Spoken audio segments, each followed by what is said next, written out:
স্বৰ্গত থকা আমাৰ পিতৃ ঈশ্বৰ, তোমাক ধন্যবাদ দিওঁ কিয়নো তুমি মহান। তুমি যুগে যুগে অনন্তকাললৈকে থাকোতা ঈশ্বৰ, আৰু তুমি অতিশয় মহান। তুমি সৰ্বজ্ঞানী, সৰ্বব্যাপী, সৰ্বশক্তিমান ঈশ্বৰ। কাৰো সহায় বিনে তুমি চিৰকাল থাকিব পৰা ঈশ্বৰ। তথাপি তুমি আমাক ইমান প্ৰেম কৰিলা যে আমাক উদ্ধাৰ কৰিবৰ কাৰণে তুমি নিজৰ একমাত্ৰ পুত্ৰ যীশুখ্ৰীষ্টক বলি দিলা, আৰু তেওঁৰ তেজেৰেহে আমি মুক্তি পালোঁ, ক্ষমা পালোঁ।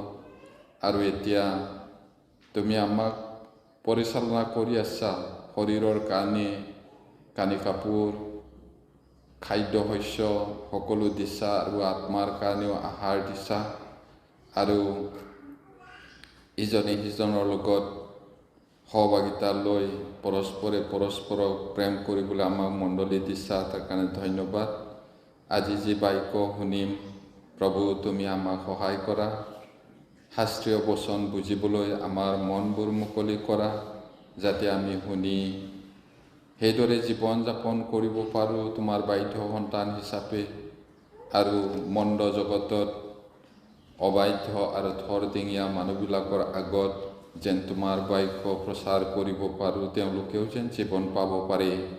আমালৈ তুমি কৃপা কৰা। বাকী সময় তোমাৰ হাতত সমৰ্পণ কৰিছোঁ, প্ৰাৰ্থনা যীশু নামত খুজিছোঁ, আমেন।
মানুহ সৰুৰ পৰাই বেয়া বুলি কৈছে বাইবেলে। মানুহটো সৰু কালৰ পৰাই বেয়া, ঈশ্বৰৰ কথাটো নলয় বুলি।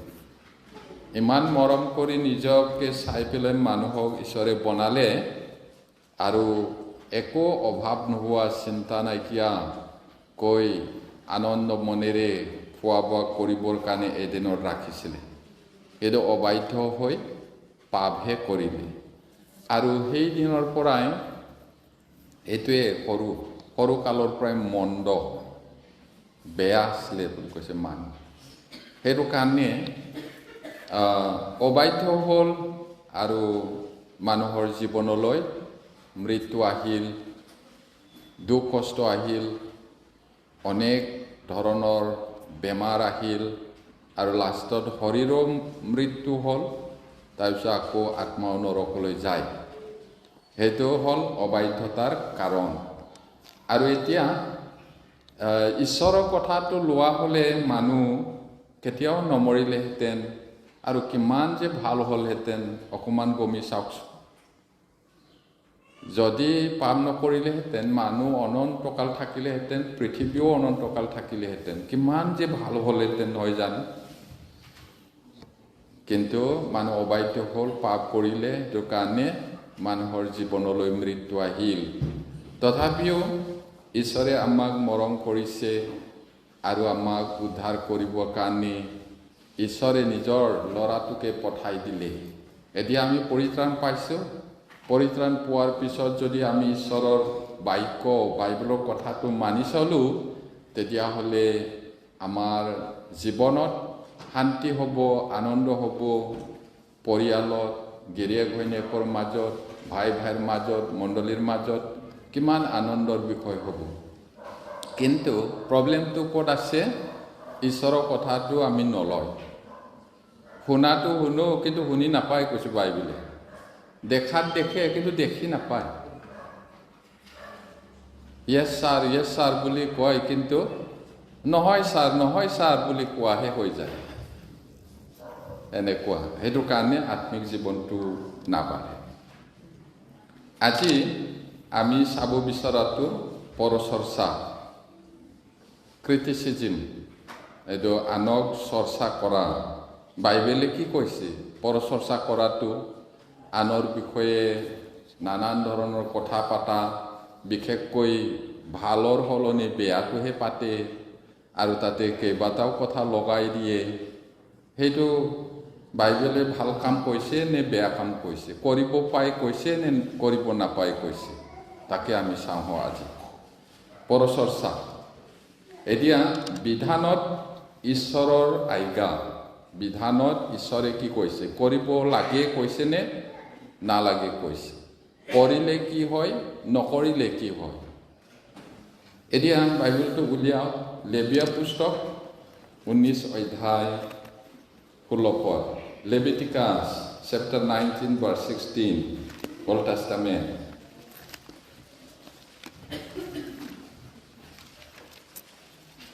লেবীয়া পুস্তক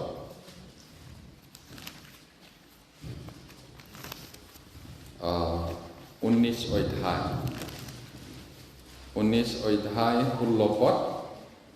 এইটো 135 পৃষ্ঠাত আছে অসমীয়াত চালে। যদি পাইছোঁ পঢ়িম।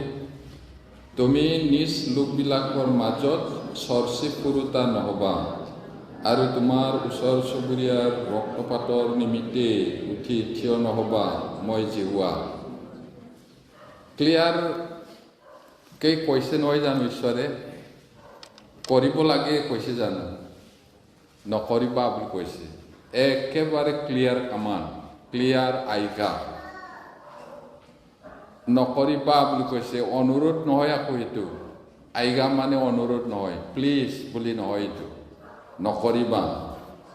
ডাইৰেক্ট কৈছে, তুমি নিজ লোকবিলাকৰ মাজত চৰ্চি ফুৰোতা নহবা। আজ্ঞা। আৰু কি কৈছে? তোমাৰ ওচৰ চুবুৰীয়াৰ ৰক্তপাতৰ নিমিত্তে উঠি থিয় নহবা। কাৰোবাক মাৰিবলৈ কাৰোবাৰ ফলীয়া হ'ব নালাগে।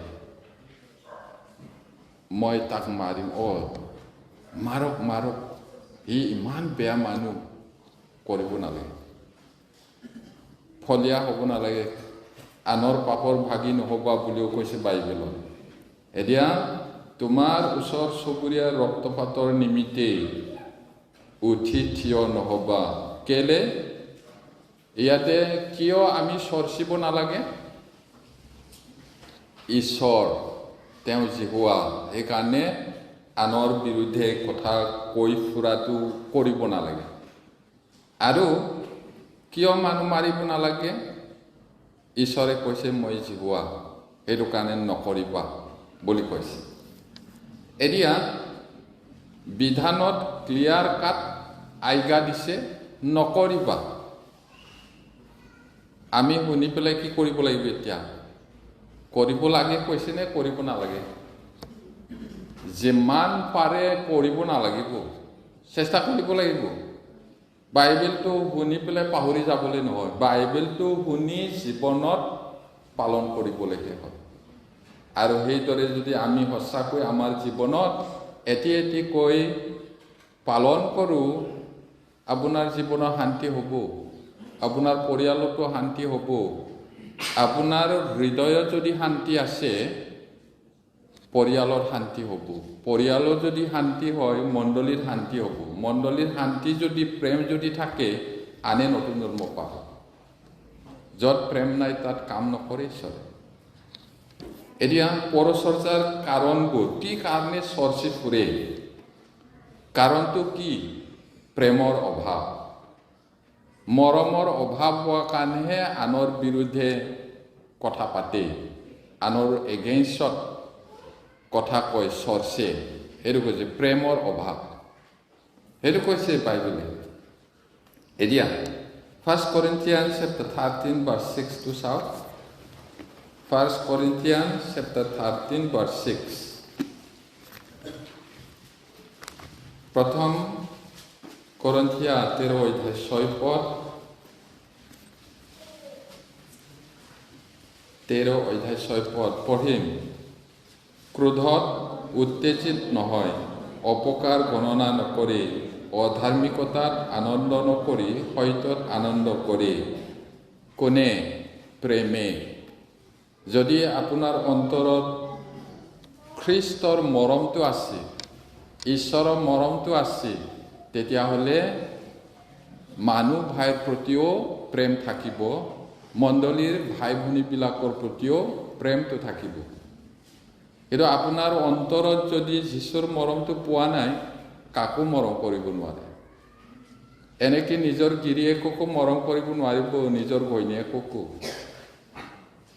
এনে লগত থকাটো বেলেগ কথা প্ৰেমটো বেলেগ কথা প্ৰেমটো বেলেগ বস্তু খোৱা বোৱা সকলো কৰিব পাৰে তথাপি প্ৰেম নকৰিব পাৰে কোনোবা এজনে কৈছিলে কথাটো সঁচা নে মিছা মই নাজানো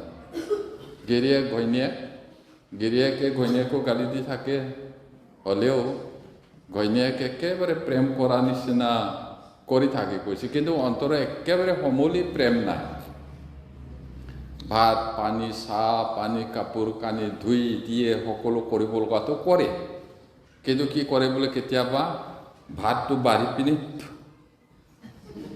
ভাতত তাৰপিছত ধুনীয়াকৈ খাওক একেবাৰে কেনেকুৱা লাগিছে ভালনে দিছে কিন্তু সেই যে ৰান্ধনি ঘৰত থুপ মাৰি আনিছিলে গম নাপায় সেইটো প্ৰেম জানো সকলো দিব পাৰে কৰিব পাৰে কিন্তু প্ৰেম নাথাকিব পাৰে আপোনাৰ অন্তৰত যদি খ্ৰীষ্টৰ প্ৰেমটো নাই তেতিয়াহ'লে গিৰিয়েককো মৰম কৰিব নোৱাৰে ঘৈণীয়েককো মৰম কৰিব নোৱাৰে আৰু আনকটো কেনেকৈ মৰম কৰিব প্ৰেম সেইকাৰণে কি কৈছে বাইবেলে ক্ৰোধত উত্তেজিত নহয় প্ৰেমে একেবাৰে সিঙৰ বাখৰ আমাৰ বাইদেউবিলাকে গিৰিয়েকটো অলপ দেৰি হ'লে সিঙৰ বাখৰ কৰে নেকি ঘৰত কি কৰিছিলে ইমান দেৰি কি কৰিছিলে কৈছে নেকি বাইবেলৰ কথাটো ইমান শুনে ঈশ্বৰৰ বাক্যটো ইমান শুনে ক'ত যায় আপোনাৰ মানুহজনে কিবা কামত দেৰি হ'ব পাৰে, সকলো টাইমত কাটা আহিব নোৱাৰে নহয়, পাৰে? কোনোবা পাৰে কাটা আহিবলৈ? একজেক্ট 12 বজাত আহিব লাগিব দেই বুলি, ক'ত ট্ৰাফিক জাম বোলে, ক'ত বা কিবা হ'ল বোলে, ক'ত পাৰিব?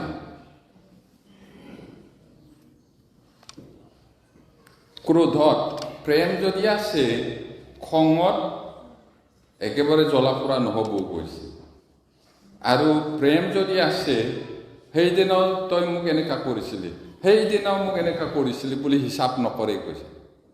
নহয় জানো? মই কোৱা নাই, বাইবেলে কৈছে, ঈশ্বৰে কৈছে। কিন্তু মানুহৰ স্বভাৱটো কি? হিচাপ কৰি থাকে, নহয় জানো? আৰু অধাৰ্মিকতাত আনন্দ নকৰে কৈছে প্ৰেমে, সত্যতহে আনন্দ কৰে। বাইবেলতে আমি পঢ়িলোঁ। গতিকে আমি কেনেকুৱা? একেবাৰে চিঙৰ বাখৰ দলি হৈ যায় হ'বলা, নহয় জানো? চলি টানা টানি, কামুৰি, গিলি। তোমালোকৰ মাজত গিলি হ'লেচোন গোটেইটো গিলি পেলাব কৈছে বাইবেলে। সঁচাকে মানুহটো গিলিব জানো? কাজিয়া পেচাৰ তৰ্ক বিতৰ্ক হৈ থাকিলে ক'ত হ'ব, সেইটো কৈছে।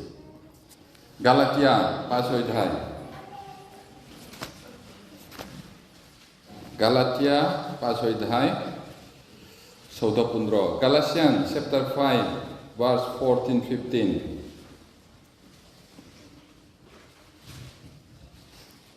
পঢ়িম। কিয়নো তোমাৰ চুবুৰীয়া নিজৰ নিচিনাকৈ প্ৰেম কৰা, এই এক বচনতে সমুদায় বিধান সিদ্ধ হৈছে। কিন্তু তোমালোকে যদি পৰস্পৰ কামুৰি গিলি কৰা, তেন্তে ইজনে সিজনৰ দ্বাৰাই যেন বিনষ্ট নোহোৱা তালৈ সাৱধান হ'বা। মই এইটোকে গভীৰভাৱে ভাবোঁ, আমি কেনেকৈ শুনিছোঁ, ইমান ধুনীয়াকৈ বাইবেলৰ কথাটো শুনে, আকৌ 2 দিনমানৰ পিছত কামুৰি শান্তি নাই, চিঙৰ বাখৰ হৈছে বোলে, এনেকা। ইয়াতে বাইবেলে কি কৈছে? তোমাৰ চুবুৰীয়াক নিজৰ নিচিনাকৈ প্ৰেম কৰা, সেইটোৱে বিধানৰ সিদ্ধ। যদি পৰস্পৰ প্ৰেম কৰিব পাৰে, এইটো ল'টো পাৰফেক্টলি পালন কৰিলে কৈছে। আমি পাৰফেক্ট নহ'লেও কমচে কমতো যিমান পাৰে সিমানটো সিদ্ধ হ'বলৈ চেষ্টা কৰিব লাগিব। ইয়াত সিদ্ধ মানে সমুদায় বিধান সিদ্ধ হৈছেই বুলি কৈছে। আমি কমচে কম মেচিয়ৰ হ'ব লাগে। মানুহটো বুঢ়া হৈ গ'ল, স্বভাৱটো একদম কেঁচুৱা নিচিনা। নতুন জন্ম পোৱাটো বহুত বছৰ হ'ল, কিন্তু জাগতিক মানুহৰ নিচিনা আচৰণ কৰি থাকিলে কেনেকুৱা হ'ব?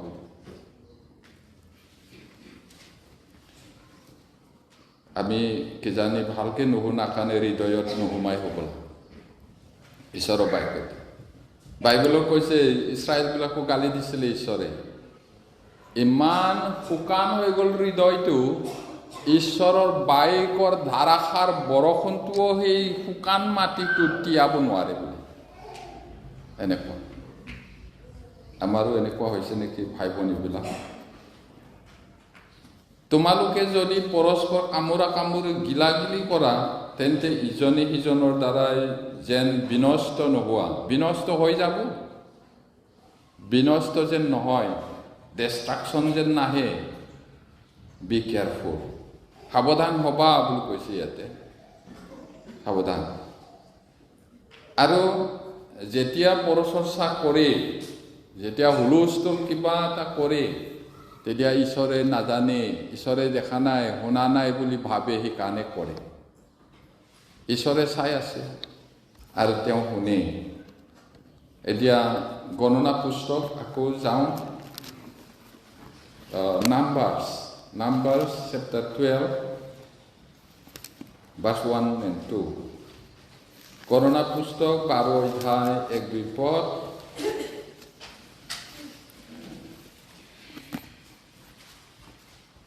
আমি পিছত আকৌ দীঘলকৈ পঢ়িব লাগিব এতিয়া দুই পত্ৰ পঢ়িম মচিয়ে কুচদেশীয় তিৰোতা বিয়া কৰিছিল সেই তিৰোতাৰ কাৰণে মিৰিয়ম আৰু হাৰুণে মচিৰ সহিতে কথা ক'লে কাৰণ তেওঁ এজনী কুচীয়া তিৰোতা বিয়া কৰিলে তেওঁবিলাকে ক'লে যহোৱাই জানো কেৱল মচিৰ যোগেদি কথা কয় আমাৰ যোগেদি নকয় জানো আৰু যহোৱাই সেই কথা শুনিলে কুচীয়া কুচ দেশৰ মানুহ কলা মানুহ আফ্ৰিকান সেইটো কিন্তু তেওঁলোকে চৰ্চা কৰিছিলে মচিৰ এগেইনষ্টত কথা কৈছিলে হাৰুণ আৰু মিৰিয়ম এইটো তাৰে বাইদেউ মচিৰ বাইদেউ ককাই তেওঁবিলাক আচলতে সেই কলা তিৰোতা বিয়া পতাৰ কাৰণে বুলি কৈছে কিন্তু যদি আমি বাইবেলটো ভালকৈ চাওঁ তেওঁলোকৰ ঈৰ্ষাটো কোনটো আছিলে হিংসাটো এৰে দুই পদত আছে তেওঁবিলাকে ক'লে দুইজনে ঈশ্বৰে তেওঁৰ লগত মাত্ৰ কথা পাতে নেকি আমাৰ লগতো পাতে আমাৰ লগতো নাপাতে জানো সেইটো কৈছে তাৰমানে সি মাত্ৰ লিডাৰ নেকি আমিওতো লিডাৰ সেই লিডাৰশ্বিপটোৰ কাৰণেহে চৰ্চা কৰিছিলে মচিয়ে শুনাই নাই চাব বাইবেলটো মচিয়ে শুনা নাই ইয়াত কি ক'লে আৰু যহোৱাই সেই কথা শুনিলে ঈশ্বৰে শুনে বুলি গম পোৱা নাই তেওঁলোকে নাজানে সেইটোৰ কাৰণে চৰ্চা কৰিছে এতিয়া আপোনালোকে কাৰোবাৰ বিৰুদ্ধে যেতিয়া আপুনি কথা ক'ব কথাটো আধা সঁচা হ'ব পাৰে আৰু লগাই পিনি একেবাৰে বেয়াকৈ আলোচনা কৰিব পাৰে তেতিয়া যাৰ বিৰুদ্ধে আপুনি কথাটো কৈছে তেওঁ নুশুনিব পাৰে কিন্তু আমাক চাই থকা ঈশ্বৰে শুনিছে মচিয়ে শুনা নাই এইটো গম পোৱা নাছিলে ঈশ্বৰে শুনিলে কৈছে এতিয়া তেওঁলোকৰ হিংসাটো আছিলে ঈৰ্ষাটো আছিলে মচিৰ লিডাৰশ্বিপ সঁচাকৈ সেই কলা তিৰোতা বিয়া পতাৰ কাৰণে নহয় কথাটো কিন্তু সেইটো লোক কৈছে কিন্তু ইয়াত দুই পদত কথাটো ওলাইছে যহোৱাই জানো কেৱল মচিৰ যোগেদি কথা কয় আমিও নহয় নেকি আমি লিডাৰ নহয় নেকি আমিও হওঁ তেনেকুৱা আমাৰ যোগেদি নকয় জানো এই বুলি সেই কথাটো ঈশ্বৰে শুনিলে মচিয়ে শুনাৰ আগতে ঈশ্বৰে শুনিলে গতিকে আমি যেতিয়া হকে নহকে আনৰ বিৰুদ্ধে কথা কওঁ সেই মানুহটো নুশুনিব পাৰে কিন্তু ঈশ্বৰে শুনিছে তেতিয়াহ'লে আমি কি কৰিব লাগিব সাৱধান হ'ব লাগিব চৰ্চে ফুৰাটো এতিয়া ইফিচিয়ান্স 4 অধ্যায় Ephesians chapter 4 verse 30 and 31 Ephesians 4 অধ্যায় 30 আৰু 31 পদ 4 অধ্যায় 30 আৰু 31 পদ পঢ়িম আৰু ঈশ্বৰৰ যি পবিত্ৰ আত্মাত মুক্তি দিনৰ কাৰণে মোহৰ মৰা হলা তেওঁক অসন্তুষ্ট নকৰিবা সকলো কটুবাক্য খং ক্ৰোধ দ্বন্দ্ব নিন্দা এই সকলো আটাই হিংসাৰ সৈতে তোমালোকৰ পৰা দূৰ হওক প্ৰিয়সকল কি কৈছে মুক্তি দিনৰ নিমিত্তে আমিতো এতিয়া মুক্তি পালোঁ আকৌ কিহৰ মুক্তি আমি সম্পূৰ্ণ পৰিত্ৰাণটো পোৱা নাই এতিয়ালৈকে এতিয়া আকৌ সেইটো কওঁতে কিছুমানে আকৌ ভুল বুজিব পাৰে তেতিয়াহ'লে কি পৰিত্ৰাণ পাইছোঁ বুলি আত্মাৰ পৰিত্ৰাণটো আমি পালোঁ যি মুহূৰ্তত যিদিনাখন ভগবাৰ্তাটো শুনিলোঁ সেইদিনাখনেই বুজিলোঁ এতিয়া চৰিত্ৰৰ পৰিত্ৰাণ চেলভেশ্যন অফ কেৰেক্টাৰ কোৱাটো সেইটো কাৰোবাৰ 5% 10% 20% হৈছে হ'লা 50% হ'লেও বহুত ভাল হ'ব আৰু কোনোবা যদি 90% হৈছে যীশুৰ নিচিনা দেখিব মানুহটো আৰু তেওঁৰ লগত কথা পাতিলে তেওঁ শান্তি পাব, সন্তোষ পাব, সোৱাদ পাব জীৱনত, উৎসাহ পাব। আৰু ফাইনেলি আমি এই বডিটো চেলভেশ্যন পাম। এইটো দুৰ্বল শৰীৰ এতিয়া বেমাৰ হয়, বুঢ়া হয়, বুঢ়ী হয়, কেতিয়াবা তেজ ওলাই যায়, এক্সিডেণ্ট হ'লে ভাঙি যাব পাৰে। এইটো হ'ল দুৰ্বল শৰীৰ। কিন্তু একদিন এইটো টোটেল কনচুমেশ্যন কোৱাটো টোটেল চেলভেশ্যন, ৰিডেমশ্যন এইটো পাব। আত্মাটোতো পালোঁ, কেৰেক্টাৰটোও প্ৰভুৰ নিচিনাই হ'ব। এতিয়া আমাৰ মনত বেয়া মন আছে, কিন্তু সেই তেতিয়া টোটেলি নাইকিয়া হৈ পবিত্ৰ মন হ'ব, পাৰফেক্ট ঈশ্বৰৰ নিচিনা মন হ'ব। আৰু এই বডিটোও পুৰা চেঞ্জ হৈ পিনি এইটো গ্লৰিয়াছ বডি কৈছে, ইংলিছত ক'লে গৌৰৱময় শৰীৰ পাম। আৰু তেতিয়া আমি য'ত যাবলৈ ইচ্ছা তাতে যাব পাৰিম তৎক্ষণাত। আমাক স্পেচ আৰু টাইমে বাউণ্ড কৰি ৰাখিব নোৱাৰে। তেতিয়া সময় আৰু ঠায়ে আমাক আবদ্ধ কৰি ৰাখিব নোৱাৰে, য'ত হ'লেও যাম। সেই তেতিয়ালৈকে টোটেল কনচুমেশ্যন বা পুৰা প্ৰভুক নোপোৱালৈকে, লগ নোপোৱালৈকে, গৌৰৱময় শৰীৰ নোপোৱালৈকে পবিত্ৰ আত্মা আমাক দিছে। আৰু যেতিয়া আমি হকে নহকে আনৰ বিৰুদ্ধে কথা পাতিলে, বেয়া পালে, কথা লগাই দিলে, সেই পবিত্ৰ আত্মা ঈশ্বৰে দুখ পায়। তেওঁক বেজাৰ নিদিবা বুলি কৈছে। আমাৰ লগত থাকে, আমি নাজানো কেনেকৈ থাকে। বাইবেলে কৈছে, ঈশ্বৰে কৈছে থাকে। আপুনি বাইদেউ জীৱন যাপন কৰিলে এদিন পবিত্ৰ আত্মাই যে আপোনাক পৰিচালনা কৰে, লগত যে থাকে গম পাব। যদি আপুনি সঁচাকৈ বাইদেউ জীৱন যাপন কৰে, কেতিয়াবা আপুনি যদি পাপৰ ৰাস্তাত যাব বিচাৰে, হেৰা তুমি কি কৰিছা বুলি ডাইৰেক্ট কোৱাৰ দৰে ক'ব, জানিবলৈ দিব। এতিয়া তাৰপিছত আমি সেই পবিত্ৰ আত্মা ঈশ্বৰক বেজাৰ দিব নালাগে বুলি কৈছে। কেনেকৈ বেজাৰ পায় তেওঁ? আমি যদি আনৰ বিৰুদ্ধে চৰ্চি ফুৰোঁ, ইয়াৰ কথাটো তাত, তাৰ কথাটো তাত যদি লগাই ফুৰে,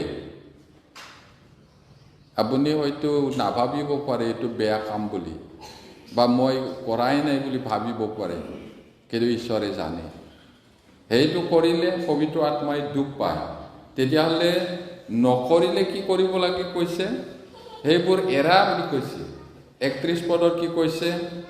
বেয়া কথা, খং, ৰাগ, কাজিয়া, ইজনে সিজনৰ নিন্দা কৰা, এই সকলো আটাই হিংসাই সৈতে তোমালোকৰ পৰা দূৰ হওক।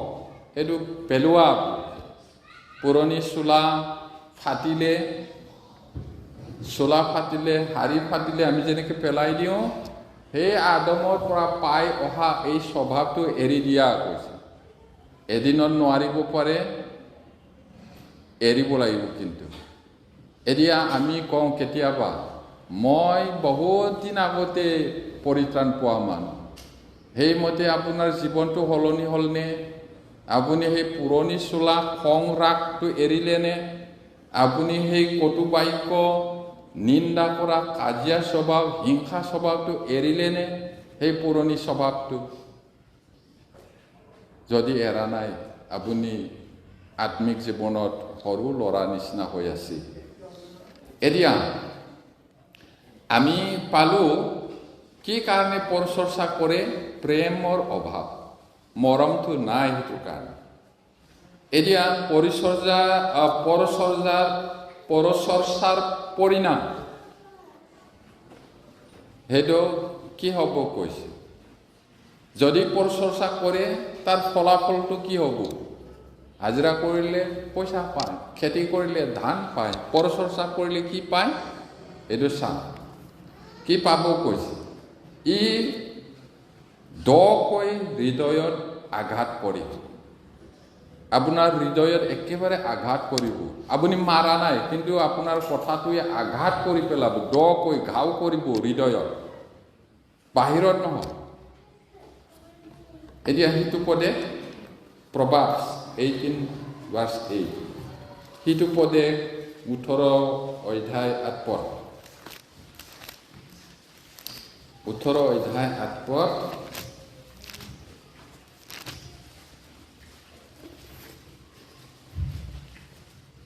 পঢ়িম। পৰচৰ্চাকাৰীৰ কথা সুস্বাদু আহাৰ স্বৰূপ, সেয়ে পেটৰ ভিতৰলৈকে সোমাই যায়। আনৰ কথা চৰ্চি ফুৰাটো একেবাৰে শুনিবলৈ বৰ মিঠা যেন লাগিব পাৰে, আৰু এইটো এনেকৈ ভিতৰলৈকে যাব, এইটো আঘাত কৰিব পিছত। আপুনি কৈছে আপোনাৰ হৃদয়ত একো দুখ নাপাব পাৰে, কিন্তু যাৰ বিৰুদ্ধে কৈছে সি শুনিলে একেবাৰে ঘাও পাব, অন্তৰত দুখ পাব। পৰচৰ্চা কৰাৰ ফলাফলটো এনেকুৱা হয়। দ্বিতীয়তে, ই বহুত বিবাদ সৃষ্টি কৰে। পৰচৰ্চাই বিবাদ সৃষ্টি কৰে, কাজিয়া সৃষ্টি কৰে, দলভেদৰ সৃষ্টি কৰে। গতিকে আমি সাৱধান হোৱা উচিত।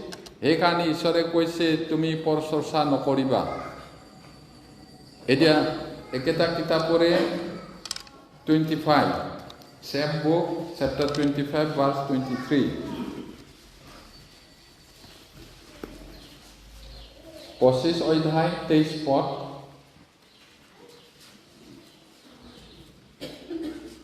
পঢ়িম। উত্তৰৰ বতাহে যেনেকৈ বৃষ্টি আনে, তেনেকৈ পৰচৰ্চাকাৰী জীৱাই উগ্ৰমূৰ্তি ধাৰণ কৰায়। বাইবেল লিখা সেইখন দেশত কিজানি উত্তৰৰ পৰা বতাহ বলে আৰু বৰষুণটো আহে। আমাৰ ইয়াত কোনফালে বেছি বতাহ আহে বৰষুণ আহে মই ইমান খেয়াল কৰা নাই। তো জাগা থাকে, বেছি ইফালৰ পৰা বতাহ আহিলে বৰষুণ হয়, ইফালৰ পৰা আহিলে ইমান নহয়, এনেকুৱা জাগা নিজৰ জাগা আছে। যা হওক, কথাটো কি হয়, তেনেকৈ বুলি কৈছে, যেনেকৈ উত্তৰৰ বতাহে বৰষুণ আনে, তেনেকৈ পৰচৰ্চাকাৰী জীৱাই উগ্ৰ মূৰ্তি ধাৰণ কৰা। আপুনি যদি কিবা কিবি কৈ দিয়ে, সেই মানুহটোৱে যিমানটো কৈছে তাতকৈ কথাটো লগাই পিনি কৈ দিলে, তেতিয়া শুনা মানুহটোৱে কিমান খং উঠিব, মোৰ বিৰুদ্ধে কেলে এনেকুৱা কৈছে বুলি। উগ্ৰ মূৰ্তি খঙাল কৰি তোলায়। সেইকাৰণে মহাবিপদ। সেইকাৰণে পৰচৰ্চা কৰিব নালাগে বুলি ঈশ্বৰে কৈছে। এতিয়া আকৌ তাতে ৰাইট চাইডত চাবচোন, 26 verse 20, 26 অধ্যায় 20 পদত চাব। মই পঢ়ি দিছোঁ। যেনেকৈ খৰি নহ'লে জুই নুমায়, তেনেকৈ পৰচৰ্চাকাৰী নহ'লে কণ্ডল গুচে। কণ্ডল, মণ্ডল কণ্ডল কৰে বুলিহে শুনিছিলোঁ মই। এইটো বাইবেলে কি কৈছে? খৰি নহ'লে জুইটো নুমাই যায়। খৰিটো দি থাকিলেহে জুইটো জ্বলি থাকে। তেনেকৈ পৰচৰ্চাকাৰী নহ'লে কাজিয়াটো গুচেই গৈছে, কণ্ডলটো নাইকিয়া হৈ যায়। কেতিয়া কাজিয়া হয়? সেইদিনা ভাত বনাই থাকোঁতে আমুকী বাইদেৱে আপোনাৰ বিৰুদ্ধে এনেকুৱা ক'লে নহয়, সেইটো কৈছিল বা কিবা কেইটামান লগাই দিলে। তাৰপিছত ভাইবিলাকৰ মাজতো তেনেকুৱাই। আৰু যদি এনেকুৱা মানুহ নাথাকে, কাজিয়া নাই কৈছে। সেইটো কাৰণে বহুত সাৱধান। পৰচৰ্চাই কি কৰে তাৰ ফলাফলটো চাইছোঁ।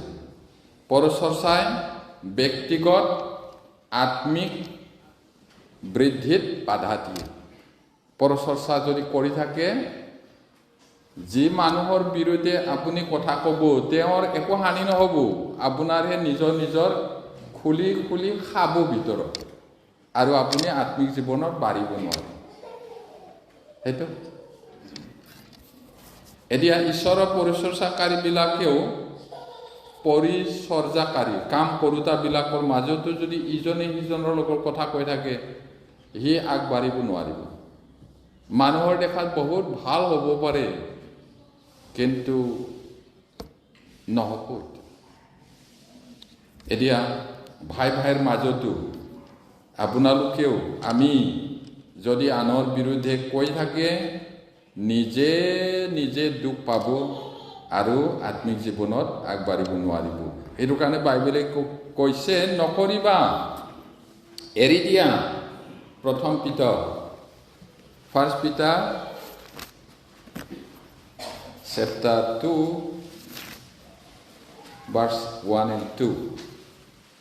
প্ৰথম পিতৰ 2 অধ্যায় 1-2 পদ পঢ়িম। এতেকে প্ৰভু যে অনুগ্ৰহশীল, তাৰ যদি তোমালোকে আশ্বাস পালা, তেন্তে সকলো হিংসা, সকলো ছল কপট, অসূয়া আৰু সকলো পৰচৰ্চা দূৰ কৰি নতুনকৈ জন্মা শিশুবিলাকৰ দৰে মিহলি নোহোৱা আত্মিক গাখীৰলৈ হাবিয়া কৰা। ইমান ক্লিয়াৰকৈ কৈছে। আমিতো সকলোৱে গম পালোঁ আমাৰ প্ৰভু যীশু দয়ালু হয়, আমাক মৰম কৰাৰ কাৰণে আমাক বচাবলৈ প্ৰভু যীশুৱে নিজে মৰিলে। সেই কথাটো আমি সোৱাদটো পালোঁ, জানিলোঁ। এতিয়া যদি জানিলোঁ, তেতিয়াহ'লে কিছুমান কামটো এৰা বুলি কৈছে। যদি জানিলা, তেনেহ'লে হিংসা, ছল কপট, অসূয়া, পৰচৰ্চা দূৰ কৰি, এইটো দূৰ কৰিবলৈ 5টা পইণ্ট আছে। এইটো এৰি দিয়া, এৰিবলৈ, ধৰিবলৈ, কৰিবলৈ, নকৰিবলৈ বাইবেলত আছে। যদি আমি সোৱাদ পালোঁ, জানিলোঁ, তেতিয়াহ'লে সেইবোৰ এৰি দিয়া কৈছে। কোনটো ধৰিব লাগে? তেতিয়াহ'লে নতুনকৈ জন্ম হোৱা কেঁচুৱাবিলাকৰ দৰে মিহলি নোহোৱা আত্মিক গাখীৰলৈ হাবিয়া কৰা। কেঁচুৱাটো জন্ম হোৱাৰ লগে লগে মাৰ গাখীৰ আছে বুলি জানে। এইটো স্বাভাৱিক জ্ঞান ঈশ্বৰে সোমাই দিয়া আছে। সেইটো ইনষ্টিংক্ট, নেচাৰেল ইনষ্টিংক্ট, তাৰ কাৰণে সেইটো বিচাৰিব জানে। এতিয়া আমি নতুন জন্ম পোৱাৰ লগে লগে, পৰিত্ৰাণ পোৱা মানুহটো লগে লগে ঈশ্বৰৰ বাক্যটো বিচাৰে, ইণ্টাৰেষ্টেড হয়, হাবিয়া কৰে। কেঁচুৱাক মাকে গাখীৰ খা বুলি নিশিকাই নহয়, ই অট'মেটিকেলি খাবলৈ বিচাৰে। সেইদৰে আমিও আত্মিক, সেইটোকো কি কৈছে? মিহলি নোহোৱাটোহে। মিহলিটো নহয়, মিহলিটো খালে, যেনেকৈ মিহলি বস্তুটো খালে বেমাৰ হয় শৰীৰত, মিহলি হোৱা আত্মিক গাখীৰটো খালে আত্মিক জীৱনত বেমাৰ হ'ব। আৰু বহুত মানুহ তেনেকৈ মিহলি আত্মিক গাখীৰ খোৱাৰ কাৰণে এতিয়া ৰোগীয়া হৈ গ'ল আত্মিক বিষয়ত, আৰু তেওঁলোকে মণ্ডলীত হুলস্থুল কৰে, গণ্ডগোল কৰে। ভুলটো আত্মিক মিহলি নোহোৱা আত্মিক গাখীৰ নোখোৱাৰ কাৰণে। সেইকাৰণে আত্মিক গাখীৰলৈ হাবিয়া কৰা। কেনেকুৱা গাখীৰ?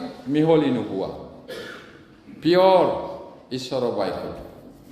তাতে তাৰ দ্বাৰাই পৰিত্ৰাণৰ অৰ্থে বৃদ্ধি পাবা বুলি, আমি বাঢ়ি বাঢ়ি যাম, সেইটো কৈছে, যদি আমি সেইটো বিচাৰোঁ।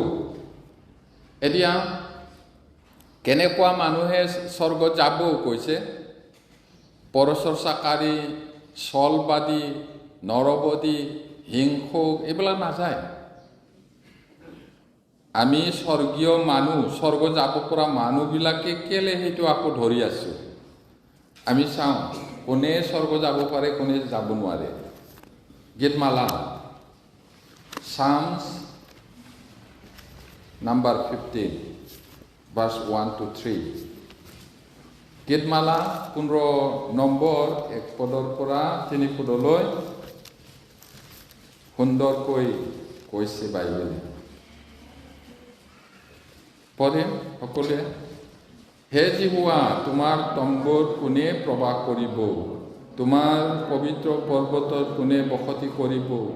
যিজনে যথাৰ্থ আচৰণ আৰু ধৰ্ম কৰ্ম কৰে আৰু নিজৰ মনতে সঁচা কথা কয়, যিজনে জিভাৰে পৰৰ কথা চৰ্চি নুফুৰে, নিজ বন্ধুৰ অপকাৰ নকৰে আৰু নিজ চুবুৰীয়াৰ অৰ্থে দুৰ্নাম নকৰে। চাওক, কোনবিলাকে যাব কৈছে? ভণ্ডামি, ঠগবাজি, চালাকি, এইবিলাক নোসোমাই। আমি ঈশ্বৰৰ সন্তান হ'লোঁ, পৰিত্ৰাণ পোৱা মানুহ হ'লোঁ, তেতিয়াহ'লে সেইটো এৰিব লাগিব। সেই বেয়াবোৰ এৰিব লাগিব। কোনে সোমাব কৈছে ৩ পদত? কোনে থাকিব স্বৰ্গত? পবিত্ৰ পৰ্বত মানে স্বৰ্গত? যিজনে জিভাৰে পৰৰ কথা চৰ্চি নুফুৰে। সেইটো আৰু নিজৰ বন্ধুৰ অপকাৰ নকৰে, নিজৰ চুবুৰীয়াৰ দুৰ্নাম নকৰে। কিছুমানে এনে বদনাম কৰিবলৈ চেষ্টা কৰে হিংসাৰে। একো ভুল কৰা নাই, হ'লেও হিংসা কৰি তাক গিৰাবৰ কাৰণে অনেক ধৰণৰ কথা কয়। আৰু কিবা এটা সুযোগ পাব নেকি, সুৰুঙা পাব নেকি, সেইটো বিচাৰি থাকে। নোহোৱা কথাটো ফনাফনি কৰি পিনি কৈ থাকে, যাতে সি বদনাম হয়। এইবিলাক নোসোমাব কৈছে। আমি ঈশ্বৰৰ মানুহ, পৰিত্ৰাণ পোৱা মানুহ যদি হৈছোঁ, তেতিয়াহ'লে এইবোৰ এৰিব লাগিব, বাইবেলে কৈছে। এতিয়া মণ্ডলী পৰিচৰ্যাত প্ৰভাৱ পেলায়। মণ্ডলীৰ কাম কাজত পৰচৰ্চাটোৱে প্ৰভাৱ পেলায়, বাধা দিয়ে, নোৱাৰা হৈ যায়। এইদৰে কৰি থাকে। ২ Korinthians 12 অধ্যায়, 2 Korinthians 12 অধ্যায়, 2 Corinthians chapter 12 verse 20 to 21. 2 Corinthians 12 অধ্যায় 20-21 পদ পঢ়িম। কিয়নো মোৰ ভয় আছে যে মই যোৱাকালত তোমালোকক যি ৰূপ দেখিবলৈ ইচ্ছা নকৰোঁ, কিজানি সেই ৰূপ দেখিম, আৰু তোমালোকে যি ৰূপ দেখিবলৈ ইচ্ছা নকৰা মোক সেই ৰূপ দেখিবা। আৰু কিজানি তোমালোকৰ মাজত বাদ বিবাদ, ঈৰ্ষা, সংগ্ৰাম, বিৰোধ, পৰচৰ্চা, ফুচফুচাই কোৱা, দৰ্প, ঘূৰা-মুৰা, এই সকলো হ'ব। তাতে পুনৰবাৰ গ'লে মোৰ ঈশ্বৰে তোমালোকৰ আগত মোক সৰু কৰিব, আৰু যিবিলাকে আগেয়ে পাপ কৰিছিল কিন্তু একো খেদ কৰা নাই, এনে অনেক মানুহে কৰা অহুচি কাৰ্য, ব্যভিচাৰ আৰু লম্পট আচৰণৰ বিষয়ে মই তেওঁবিলাকৰ কাৰণে ভোগ কৰিব লাগিব। পৌলে কৰিন্থিয়া মণ্ডলীলৈ লিখিছিলে। তাত অনেক প্ৰব্লেম আছিলে, আৰু ইয়াতে মোৰ ভয় আছে, ভয় লাগিছে বুলি। মই তোমালোকক ভিজিট কৰিবলৈ আকৌ গ'লে মই যেনেকুৱা তোমালোকক দেখিবলৈ মন নাই তেনেকুৱা দেখিব নেকি? হুলস্থুল। আৰু তোমালোকে মোক যেনেকুৱা আশা নকৰে তেনেকুৱা দেখিব লগা হ'ব নেকি? যদি তেওঁলোকে পাপতে আছে, শৃংখলাত নাই, তেতিয়াহ'লে পৌলে তেওঁলোকক গালি দিব লগা হ'ব, কান্দিব লগা হ'ব। আৰু তেওঁ শান্তি, শৃংখলা, প্ৰেম, মণ্ডলীৰ যিটো আশা কৰিছে সেইটো যদি নেদেখে, সেইটো দুখ পাব। সেইটো কৈছে, সেইটো কাৰণে মই যি ৰূপ দেখিবলৈ ইচ্ছা নকৰোঁ সেইদৰে দেখিম নেকি, আৰু তোমালোকেও মোক দেখিবা নেকি, এই বুলি। এতিয়া কেনেকুৱা হ'ব পাৰে মণ্ডলীত? কাজিয়া, ঈৰ্ষা, সংগ্ৰাম, বিৰোধ, পৰচৰ্চা, ফুচফুচাই কোৱা, দৰ্প, ঘূৰা-মুৰা, এনেকুৱাহে দেখিম নেকি তোমালোকৰ মাজত গ'লে? এইটো মোৰ ভয় হৈছে। এতিয়া মই তোমালোকৰ তাত গ'লে আকৌ কান্দিব লগা হ'ব, কাৰণ তোমালোকৰ মাজত বহুতে পাপ কৰিছে, কিন্তু পাপ কৰি নিজৰ পাপটো স্বীকাৰ কৰা নাই, সৰু কৰা নাই। তেতিয়া মই আকৌ কান্দিব লগা হ'ব পাৰে।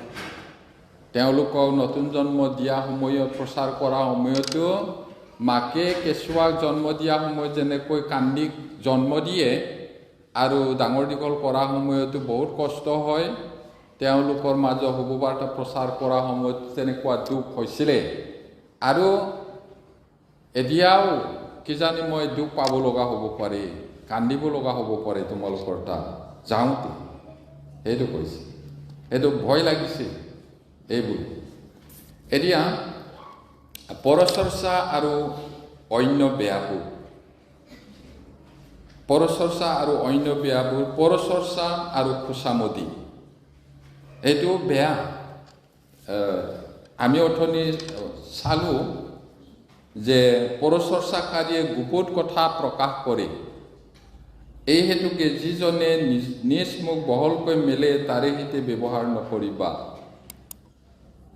সেইটো পদে 20 অধ্যায় 19 পদত আছে আমি পাইছোঁ এতিয়া যিবিলাকে মুখটো বহলকৈ মেলে তেওঁলোকৰ লগত বন্ধু নকৰিবা বুলি এইটো কেনেকুৱা কথা আপুনি মেলে জানে এনেকুৱা কৰি মুখটো এই মুখ মেলাটো কোৱা নাই ইয়াৰ কথাটো তাৰ কথাটো তাত মেলিয়ে থাকে এনেকুৱা যদি গম পাইছে লগৰীয়া হ'ব নালাগে কৈছে কিছুমানে আকৌ ই আনৰ বিৰুদ্ধে চৰ্চি থকা সময়ত তাৰ ফলীয়া নহ'লে সেইটোও খং উঠে মই ইমান কথা কৈ আছোঁ সি এটাও নামাতে তাৰমানে তাৰ ফলীয়া হৈ ঢৌ তুলিব লাগে কথাটো কিন্তু সাৱধান লগৰীয়া হ'ব নালাগে নহ'লে দিগদাৰ আছে পৰচৰ্চা আৰু খুচামদি এইটো আনৰ গোপন কথাটো প্ৰকাশ কৰি দিয়ে যেটো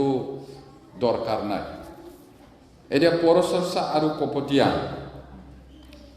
গীতমালা 41 নম্বৰ 6 পদটো চাওকচোন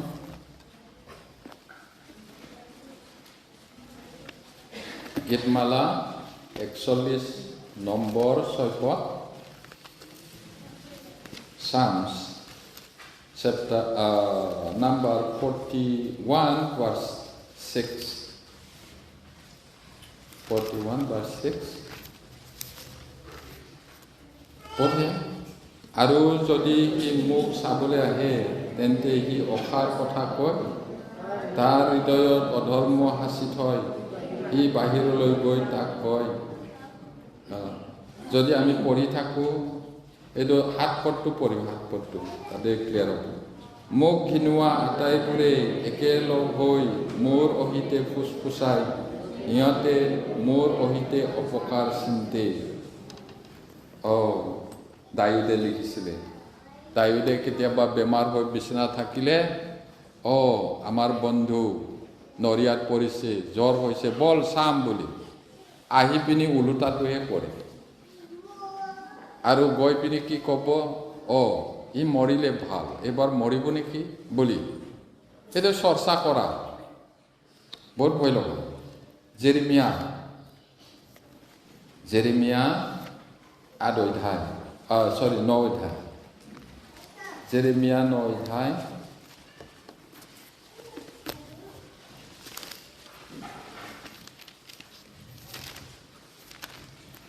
Jeremiah 9 অধ্যায় 4 পদ 8 পদ Jeremiah chapter 9 verse 4 and 8 4 and 8 পঢ়িম তোমালোক প্ৰতিজনে নিজ নিজ ওচৰ চুবুৰীয়াৰ বিষয়ে সাৱধান হোৱা আৰু কোনো ভাইক বিশ্বাস নকৰিবা কিয়নো প্ৰতিজন ভাইয়ে সম্পূৰ্ণকৈ ঠগায় আৰু প্ৰতিজন চুবুৰীয়াই কথা চৰ্চি ফুৰে 9 পদ 9 পদ ক'লো না 8 পদ পঢ়িম তেওঁবিলাকৰ জীৱা প্ৰাণনাশক বানস্বৰূপ সেয়ে চলৰ কথা কয় তেওঁবিলাক প্ৰতিজনে মুখেৰে ওচৰ চুবুৰীয়াৰ লগত শান্তিৰ কথা কয় কিন্তু অন্তৰত তাৰ বিষয়ে সাপ দি থাকে এইটো আচৰিত কথা কৈছে নহয় জানো তোমালোকে প্ৰতিজনে নিজ নিজ ওচৰ চুবুৰীয়াৰ বিষয়ে সাৱধান হ'বা বাইবেলে কোৱাটো সাৱধান হোৱা বুলি কোৱাটো আপুনিও সাৱধান হ'ব লাগিব বাইবেলে এনে নকয় আৰু কোনো ভাইক বিশ্বাস নকৰিবা এইটো অলপ ডেঞ্জাৰ দেখোঁ ঈশ্বৰে কৈছে বিশ্বাস নকৰিবা কেলে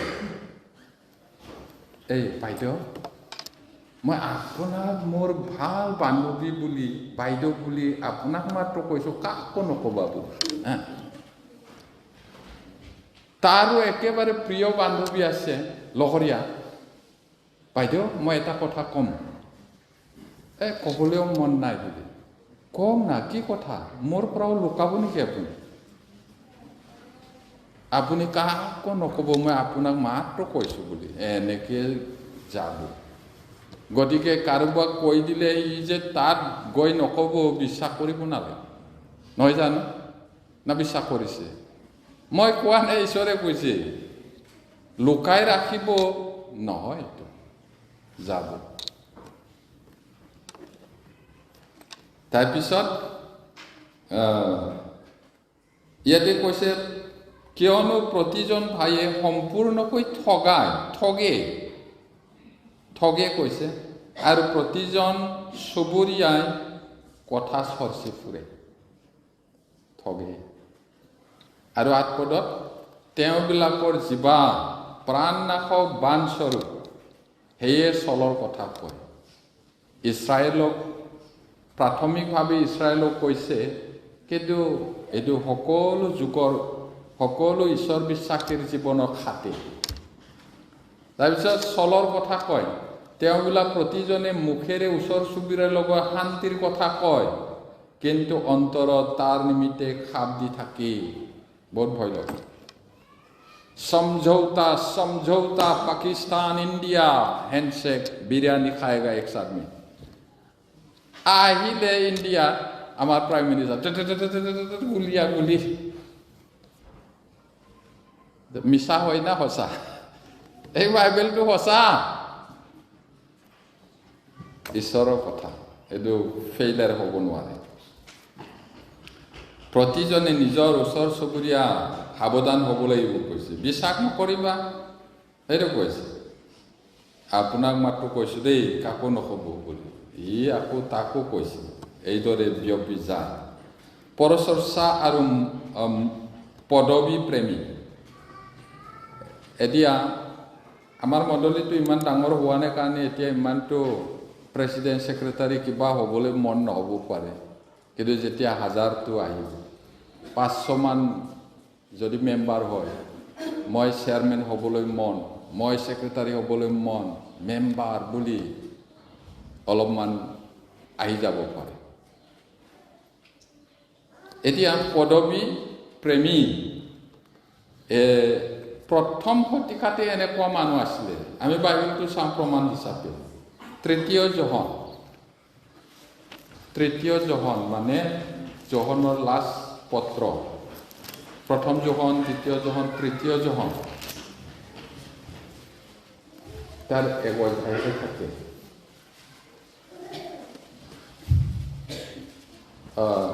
Third John, Apostle John, only chapter 1, verse 9 and 10. পঢ়িম 9-10 পদটো। মই মণ্ডলীলৈ কিবা কিবি লিখিছিলোঁ, কিন্তু তেওঁবিলাকৰ মাজত প্ৰাধান্যৰ অভিলাষী ডিয়ট্ৰিফিয়ে মোৰ ক্ষমতা স্বীকাৰ নকৰে। এই কাৰণে মই গ'লে তেওঁৰ পৰা তেওঁৰ সকলো কৰ্ম সোঁৱৰাম। তেওঁ নানা দুৰ্বাক্যেৰে আমাৰ গ্লানি কৰে, আৰু সেইবোৰতো সন্তুষ্ট নহয়। ভাইবিলাকো নিজেও গ্ৰহণ নকৰে, আৰু যিবিলাকে গ্ৰহণ কৰিব খোজে তেওঁবিলাককো বাৰণ কৰে, আৰু মণ্ডলীৰ পৰাও বাহিৰ কৰে। ইমান আচৰিত নহয় জানো? এইটো পাচনি জোহনে ডিঅ'ট্ৰিফি বুলি মণ্ডলী চলাওঁতা আছিলে, তাত লিডাৰ, আৰু তালৈ কিবা কিবি চিঠিত লিখিছিলে। কিন্তু তেওঁবিলাকৰ মাজত প্ৰাধান্যৰ অভিলাষী, প্ৰধান, সেই লিডাৰ হ'বলৈ অভিলাষ কৰে কৈছে, প্ৰাধান্যৰ অভিলাষী। আৰু কি কৰে? পাচনি যোহনৰ যিটো ক্ষমতা পাচনি হিচাপে, এপষ্টল হিচাপে, সেইটোকো সি একনলেজ নকৰে, খাতিৰ নকৰে। এতিয়া কি কৰে? কি বুলি কৈছে জোহনে, এই কাৰণে মই গ'লে তেওঁ কৰা সকলো কৰ্ম সোঁৱৰা। কি কৰিছিলে সি তাক মনত পেলাই দিয়ে, আৰু বেয়া বেয়া কথাৰে সি গালি দিয়ে কৈছে এপষ্টলবিলাকক। বহুত আচৰিত কথা। এতিয়া কি কৈছে, দুৰ্ভাগ্যেৰে আমাৰ গ্লানি কৰে। পাচনি জোহনে তেওঁৰ কথা মাত্ৰ কোৱা নাই, পাচনিবিলাককে সেই ডিঅ'ট্ৰিফি বুলি লিডাৰে গ্লানি কৰে, বেয়া কথা কৈ পিনি। তাৰপিছত কি কৰিছে, সেইবোৰতো সন্তুষ্ট নহয়, গ্লানিটো দিছে, অপমানটো কৰিছে, বেয়া কথা কৈ তাতে ছেটিছফাই নহয়। আকৌ কি কৰিছে কৈছে, ভাইবিলাকো নিজেও গ্ৰহণ নকৰে, আৰু যিবিলাকে গ্ৰহণ কৰিব খোজে তেওঁবিলাককো বাৰণ কৰে, মানে বাধা দিয়ে, আৰু মণ্ডলীৰ পৰাও বাহিৰ কৰে। কথাটো কি আছিলে, ঘটনাটো আগৰ দিনত আজিকালিৰ নিচিনা হোটেল নাই, বহুত পিছতহে হোটেলবিলাক হৈছে। ক'ৰবাত অলপ ডাঙৰ চহৰত থাকিব পাৰে, গাঁৱে ভূঞে তেনেকুৱা নাছিলে, আৰু আছিলে মস্ত লেতেৰা আৰু দুষ্ট আছিলে কৈছে। তাহানিৰ হোটেলটো বেয়া মানুহেৰে পৰিপূৰ্ণ। সেইকাৰণে পাচনিবিলাক প্ৰচাৰকবিলাক গ'লে মণ্ডলী চলাওঁতা বিলাকৰ লগত থাকিব লগা হৈছিলে, আৰু তেওঁলোকে আলপৈচান ধৰিব লাগে মণ্ডলীয়ে। আৰু সেইকাৰণে সেই তৃতীয় জোহন পাচনি জোহনে ডিঅ'ট্ৰিফিক লিখিছিলে, ভাইবিলাক গ'লে তেওঁলোকক আপ্যায়ন কৰিবা, আলপৈচান ধৰিবা, তেওঁলোকক সহায় কৰিবা বুলি। কিন্তু কি কৰিছে সি, সেই পাচনিৰ চিঠিটো গ্ৰাহ্য নকৰে, খাতিৰ নকৰে, আৰু যিবিলাক প্ৰচাৰক পাচনিবিলাক গৈছে তেওঁলোকক গ্ৰহণ নকৰে, আৰু যিবিলাকে আহক থাকক ইয়াতে থাকি পিনি আপোনালোকে কাম কৰক, মণ্ডলীটো চাওক এনেকা বুলি ক'লে, যিবিলাকে কৈছে সাৱধান মইহে হৈ ইয়াত কৰিব নোৱাৰিম, এই বুলি এই ডিঅ'ট্ৰিফিয়ে কয়। তাৰপিছত এইটো মাত্ৰ নকৰে, যিবিলাকে আলহী পাচনিবিলাকক একচেপ্ট কৰিব বিচাৰে সিহঁতক মণ্ডলী বাহিৰ কৰে ডিঅ'ট্ৰিফিয়ে। সেইকাৰণে মই গ'লে জানিম বুলি কৈছে। পাচনিবিলাকতো পাৱাৰ আছে, ঈশ্বৰৰ পৰা পোৱা পাৱাৰ। সেইটো এতিয়াও এনেকুৱা মানুহ থাকিব পাৰে, মইহে বুলি, আৰু এতিয়া নহ'লেও আগন্তুক দিনত হয়তো পদবী লোভী মই বুলি কোৱা মানুহ ওলাই যাব, কিন্তু সেইটো বহুত বিপদ। ইয়াতে পৰচৰ্চা আছে, পাচনিবিলাকক গ্লানি কৰে, বেয়া কথা কয়, সেইটো কৈছে। এতিয়া চতুৰ্থতে পৰচৰ্চা আৰু এলেহুৱা হৈ ফুৰা। এলেহুৱা আৰু ইয়াৰ কথা তাত কৈ ফুৰাটো কৰিব নালাগে বুলি কৈছে বাইবেলে। 1 তিমথি 5:13 1 Timothy 5:13 1 Timothy chapter 5:13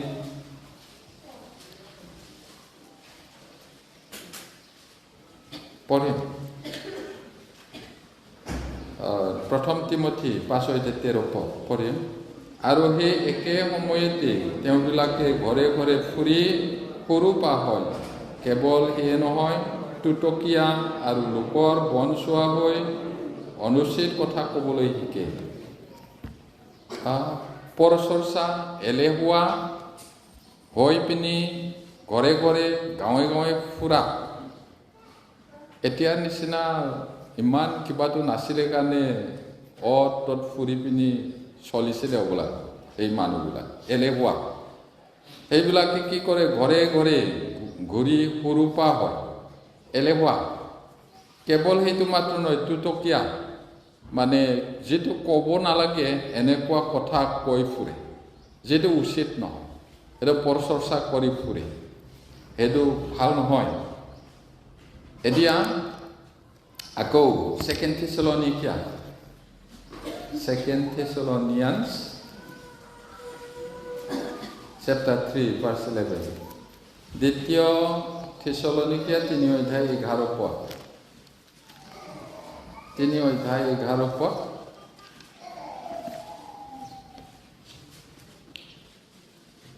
পঢ়িম 3 অধ্যায় সেই কথা এতিয়া সোঁৱৰাইছোঁ কাৰণ আমি শুনিবলৈ পাওঁ যে তোমালোকৰ কোনোৱে অনিয়মকৈ চলে আৰু একো কাম নকৰি অনধিকাৰ চৰ্চা কৰি ফুৰে বহুত মিঠা হ'বলা আজি তোমালোকৰ তালে আহিলোঁ ৰাতিপুৱাতে বুলি তাৰপিছত অলপ বেলি হোৱাৰ পিছত বেলি হ'লচোনে জলপান হ'ব নেকি এতিয়ালৈকে জলপান দিয়া নাই নে ৰ'ব বনাই আছোঁ বোলে ঠিকে আছে দে মই খৰধৰ কৰিছোঁ এনেকা মিঠা কৈ পিনে খাই যাব তাৰপিছত বেলেগ জেগাত গ'ল সেই আমুকত এনেকুৱা তেনেকুৱা আমুকা তেনেকুৱা বুলি কথা পাতি দুপৰীয়া সময় হ'ল হ'বলা এসাঁজ আজি ইয়াতে খাই যাওঁ দে বুলি এনেকুৱা এই মানুহবিলাক অনিয়মকে চলে সেইকাৰণে পৌলে গালি দিছে শুনিবলৈ পাইছোঁ তোমালোকৰ কোনোৱে অনিয়মকৈ চলে আৰু একো কাম নকৰি অনধিকাৰ চৰ্চা কৰি ফুৰে যিবিলাকে কাম নকৰে ভাতো খাব নালাগে বুলি পিছত ক'লে যিবিলাকে হাতটো লৰচৰ নহয় মুখটো কেলে লৰিব আকৌ খাব মুখটোও বন্ধ কৰ সেইটো এতিয়া পৰচৰ্চা আৰু পিছ হুহকি যোৱা এইটো আমি চাওঁ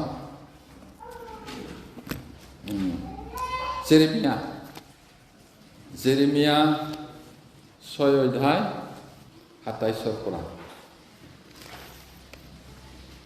Jeremiah chapter 6 27 to 30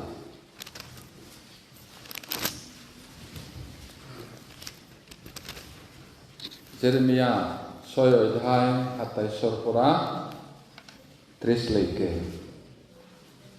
পঢ়ে মোৰ প্ৰজাবিলাকৰ পথ পৰীক্ষা কৰি জানিবৰ নিমিত্তে মই তেওঁবিলাকৰ মাজত তোমাক পৰীক্ষক কৰি দুৰ্গস্বৰূপ স্থাপন কৰিলোঁ তেওঁবিলাক সকলোৱে অতিশয় বিদ্ৰোহী আৰু পৰচৰ্চাকাৰী তেওঁবিলাক পিতল আৰু লোহাস্বৰূপ তেওঁবিলাক সকলো দুৰাচাৰী ভাটিয়ে বৰকৈ তাও দিছে সি জুই নষ্ট হৈছে লোকে মিছাকৈয়ে খপি থাকিছে কিয়নো ভাজস্বৰূপ দুষ্টবোৰক বাহিৰ কৰা নাযায় যেহুৱাই তেওঁবিলাকক অগ্ৰাহ্য কৰাৰ বাবে মানুহে তেওঁবিলাকক পেলনীয়া ৰূপ বুলিব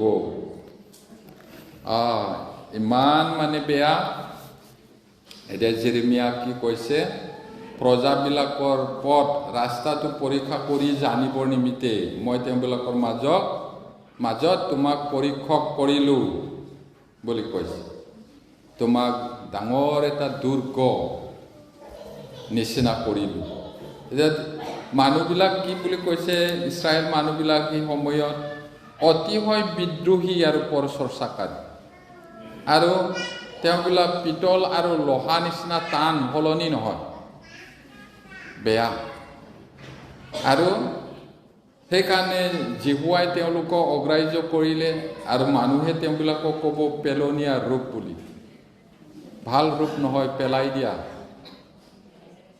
এইবুলি তেওঁবিলাক অতিশয় পৰচৰ্চাকাৰী চাওক ঈশ্বৰে কিমান বেয়া পায় এই পৰচৰ্চা কৰাটো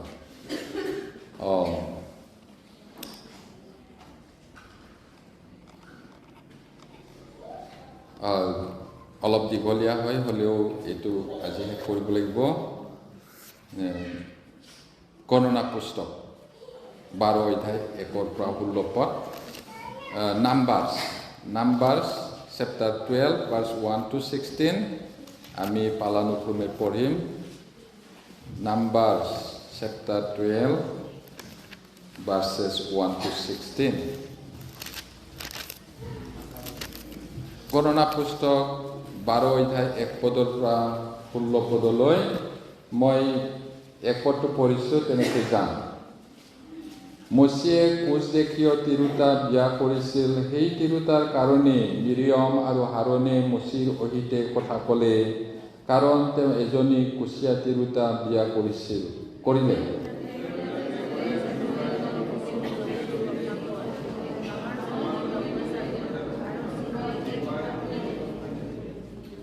পৃথিৱীত থকা মানুহবিলাকৰ মাজত মচি সকলোতকৈ অতিশয় নম্ৰ লোক আছিল।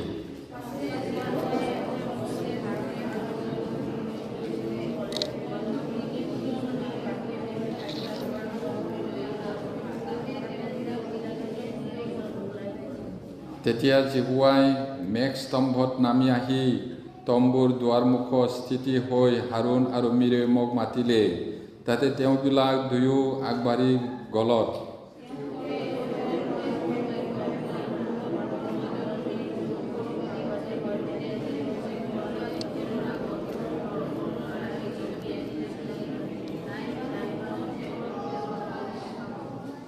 মোৰ দাগ মচি তেনে নহয়, তেওঁ মোৰ ঘৰৰ আটাই লোকৰ মাজত বিশ্বাসী।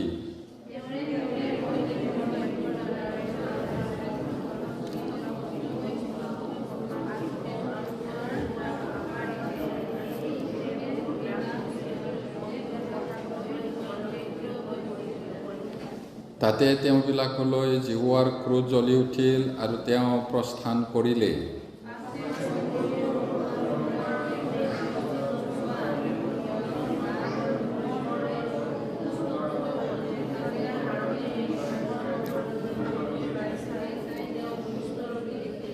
তেতিয়া হাৰুণে মচিক ক'লে, হাই হাই মোৰ প্ৰভু, আমি মূৰ্খৰ দৰে কাৰ্য কৰি যি পাপ কৰিলোঁ, বিনয় কৰিছোঁ, সেই পাপৰ ফল আমাক ভোগ কৰিবলৈ নিদিয়ক।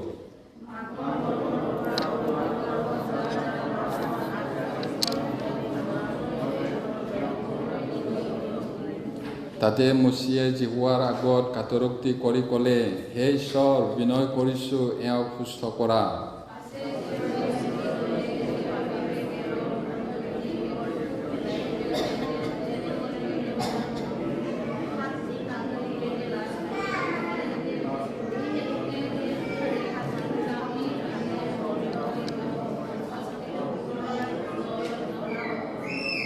তাতে মিৰিয়মক 7 দিন ছাউনিৰ বাহিৰে বন্ধ কৰি ৰখা হ'ল। যেতিয়ালৈকে মিৰিয়মক ভিতৰলৈ অনা নহ'ল, তেতিয়ালৈকে তেওঁবিলাকে যাত্ৰা নকৰিলে।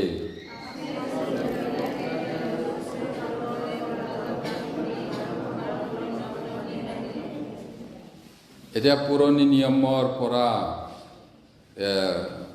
পৰচৰ্চা কৰাৰ পৰিণাম, কনচিকুৱেঞ্চটো কি হ'ল ইয়াতে আমি পাইছোঁ। তেওঁলোকে ভাবিছিলে ঈশ্বৰে শুনা নাই, তেওঁ শুনিলে। আৰু ঈশ্বৰে কি কৈছে, বেলেগ ভাৱবাদীবিলাকক আৰু তেওঁলোকৰ লগত ঈশ্বৰে সপোনত নহ'লে দৰ্শনৰ কথা পাতে, কিন্তু মচিৰ লগত হ'লে বন্ধুৰ লগত কথা পতাৰ দৰে কথা পাতে। তোমালোকে তেওঁৰ বিৰুদ্ধে কথা ক'বলৈ ভয় নকৰিলা, এই বুলি খং কৰি মিৰিয়মক কুষ্ঠৰোগী হ'বলৈ দি পানিছমেণ্ট দিছিলে আৰু তাই সমাজৰ পৰা বাহিৰত যাব লগা হৈছিলে। এইটো বৰ দুখ লগা কথা। তাৰ কি হ'ল, মচি নহয়, কিন্তু ঈশ্বৰে তাক শুনিলে। আমি অথনিও পাইছিলোঁ, মচিয়ে শুনাই নাই, তাৰ আগতে ঈশ্বৰে শুনিলে তেওঁৰ বিৰুদ্ধে চৰ্চা কৰাটো। দ্বিতীয়তে, ঈশ্বৰৰ ক্ৰোধ জ্বলি উঠিল 9 পদত যদি আমি চাওঁ। মচিয়ে নাজানে, মচিয়ে আটাইতকৈ নম্ৰ মানুহ আছিলে কৈছে, হ'লেও তেওঁৰ বিৰুদ্ধে তেওঁবিলাকে কথা কৈছে, কাৰণ তেওঁবিলাকে লিডাৰ হ'ব বিচাৰিছিলে। তৃতীয়তে, ঈশ্বৰৰ গৌৰৱ গুচিল। তেওঁলোকৰ লগত ঈশ্বৰৰ গৌৰৱটো থাকে, কিন্তু ঈশ্বৰৰ গৌৰৱটো গুচি গ'ল। 10 পদত যদি আমি চাওঁ, তাৰপিছত 10 পদতে মিৰিয়ম কুষ্ঠৰোগেৰে মাৰ খালে, আত্মিক চেতনা হেৰুৱাই পেলালি। কুষ্ঠৰোগেৰে তেওঁ মাৰিছিলে। তাৰপিছত মিৰিয়ম ভিতৰত বন্ধ কৰা খালে, সহভাগিতা ভংগ হ'ল। 15 পদত তেওঁক কেম্পৰ বাহিৰত থৈ পিনি তাতে বন্দী কৰি ৰাখিছিলে। ঈশ্বৰৰ সমাজৰ লগত তেওঁ সহভাগিতা ল'ব নোৱাৰিলে। আমি যদি আনৰ বিৰুদ্ধে চৰ্চা কৰি থাকোঁ, তেওঁ নুশুনিব পাৰে, কিন্তু ঈশ্বৰে শুনে।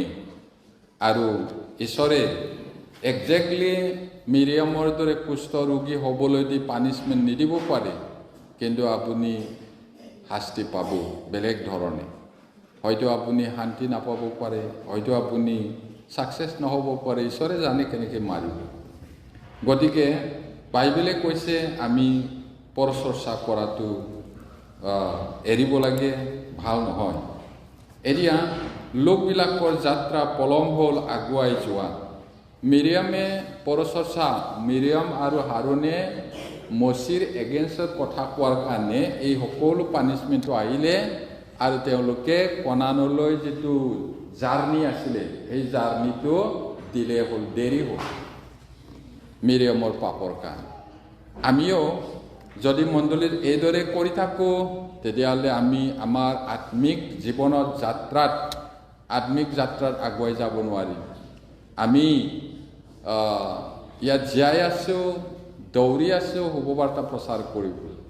আমি যে আগুৱাব পৰা নাই, তাৰ কাৰণ সেইবিলাকে হ'ব পাৰে। সেইটো কাৰণে আমি আগুৱাই যাব লাগিব হেৰুৱা আত্মা জয় কৰা কামত। সেইটো কাৰণে পৰচৰ্চা আৰু ইজনে সিজনৰ প্ৰতি হিংসা এইবিলাক এৰিব লাগিব।